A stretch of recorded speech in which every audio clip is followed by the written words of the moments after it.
Today is a very different day, so we're going to do a very different thing.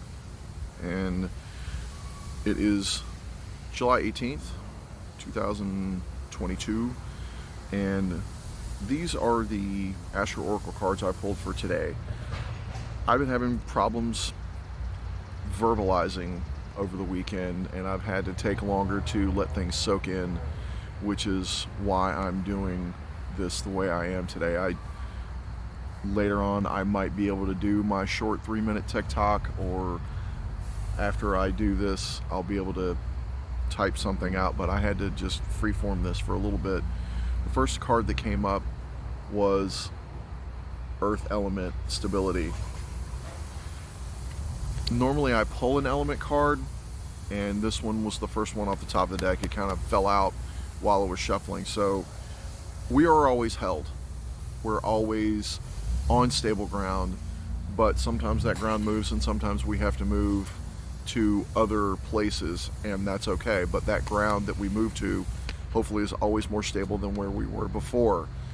These are the signs of Taurus and Virgo and Capricorn, and Mars is in Taurus. We are driven to be in our physical environment. We are driven to go seek that value. With the ruler of Taurus, Venus, now in Cancer, there's an emotional element to it, right? So now we've got a masculine and a feminine element guiding us in our physical life in a very sensual, very physical, because Taurus is very sensual, it's very tactile, it's very touchy. And now with Venus in Cancer, there's much more emotion with it. In Capricorn, Pluto is retrograde. And today we have also a Mercury opposition to that Pluto. So we are thinking about the transformation of those cardinal, foundational elements of Capricorn, of the legacy, and communicating about them, talking about the legacy, talking about the transformation of it, but not being fearful, right?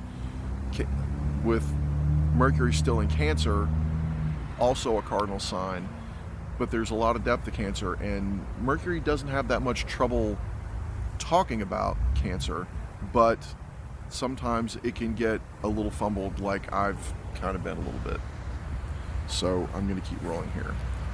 Next card was Ninth House, Faith. This is about Sagittarius. This is about Jupiter.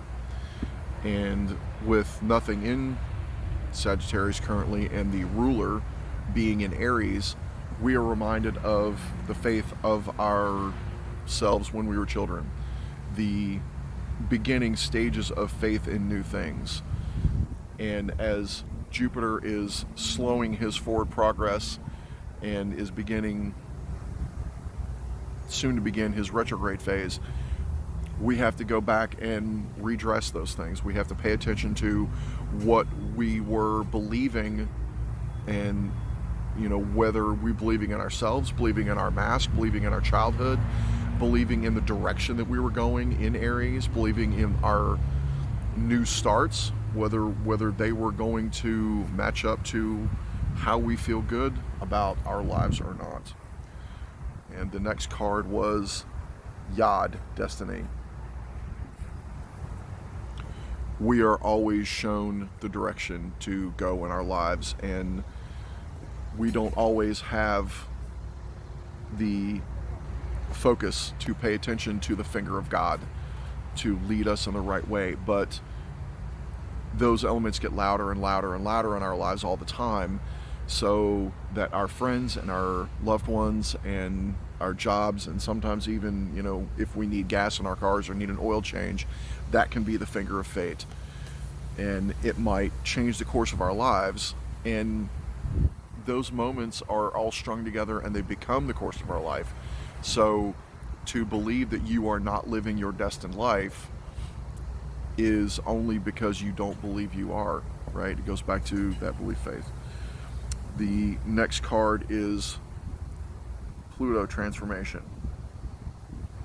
We were already talking about Pluto and how he transforms, but having to lean in is all he requires, to not crumble under the fear that, and the power and the control that he has, the things that are unseen that can cripple us and fold us up.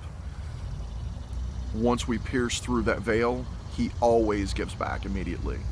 He gives you a new self, a new way to move forward, a new entire universe that we didn't expect to be possible, right? It's Pluto. He transforms. It's you know, it's at the farthest edge of our solar system, and it's out there in those strange spaces that, you know, not even many of our spacecraft have gone to. The next card is, or actually the card at the bottom of the deck today was the 6th house routine. Again, we're almost back to the first card that I pulled, Earth element. It's Virgo. This is how we ground ourselves in our daily routines. Are we taking care of ourselves? Did you go outside today? Did you water yourself? You know, did you drink water? Did you wash yourself? Did you eat? What did you eat? You know, are you doing the things that make you feel good? Are you doing those things every day? Are you serving yourself? Are you making sure that your cup is full before anybody else is full? Because that has to, you know, that has to be a thing. If you're not, the big cup has to be full before pouring into the little one in any ritual, right? And the tarot card for today is Temperance, is balance. This is an angel. He is pouring the essence of life from one jug into another. There are transformational elements going on around him. The sun is above him. He's got 1 foot on the ground and 1 foot in the ocean. So this is bringing it all together. There is fire, air, earth, water, you know, emotion, divinity, you know, and angels have been the messenger of God. So they are, you know, they point their finger. They show the finger of fate from the Creator, whoever you or whatever you think that is, whether we're in a simulation or not. Somebody turned the computer on, right? We loaded in some way. So take that with you today. Take that balance and that those fundamental, you know, the stability and faith, and you are living your destined life. You can transform, but all of those come down to your daily activities. So thank you for listening to my rambling today, guys, and I hope this helps.